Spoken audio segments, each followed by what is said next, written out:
आउ थरे मु डेविड पहाड़ आपण मानक पाखरे धर्मांतरण एक संवैधानिक अधिकार तार द्वितीय भाग उपस्थापना करिबा पई चाहे।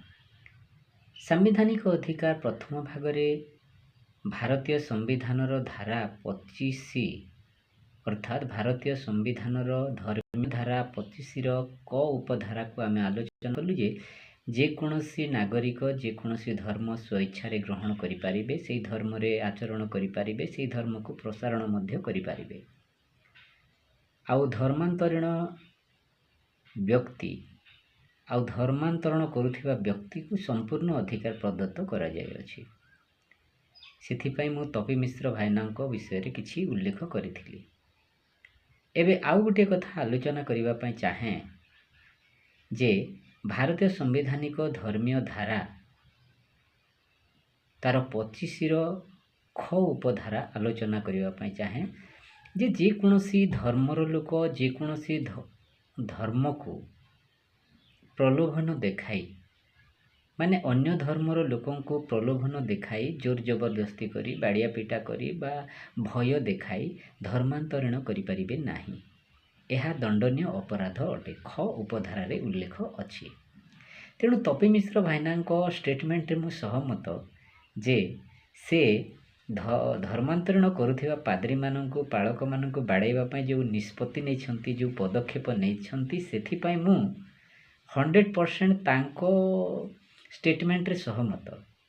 काहेकि सहमत आमर प्रभु जीशु ख्रीष्ट मध्य बाइबल रो माथ्यू पुस्तक 23 अध्याय 15 पदरे कहती जो माने धर्मांतरण करती से माने हेले कपटी आउ से माने दंडर पात्र जेहेतु से माने पेट पोषिबा पई आउ गोटे जीविका निर्वाह करिबा पई से सब कार्य करती।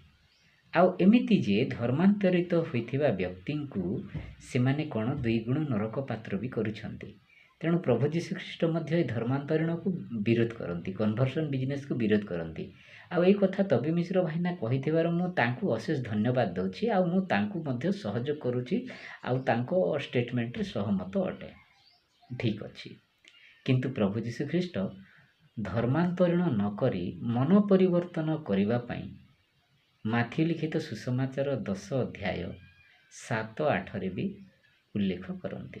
प्रभु कहिछंती जे बिना मूल्य रे पाइछ बिना मूल्य रे दान कर सेटा हेछि मन परिवर्तन प्रसंग।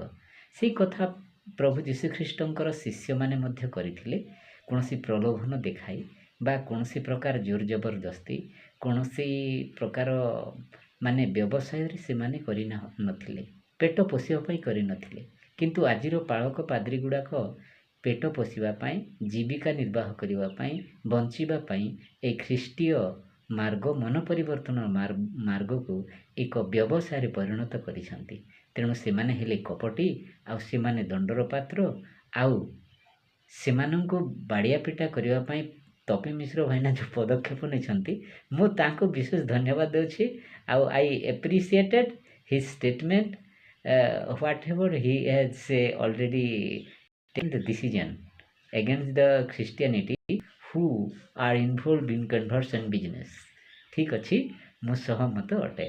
से यह मोर पार्ट 2 रो विभाग थिला जे तपी मिश्र भाईना भारतीय धर्मीय धारा 25 तार ख उपधारा अनुसार काम करंतु भल रहिबो आउ सेटा ठीक रहिबो। कारण ए धर्मांतरण आजिकली जोटा होछि ना सेटा प्रभु जीशु ख्रीष्टंकर वाक्य उपरे आधारित नुहे बाइबल उपरे आधारित नुहे।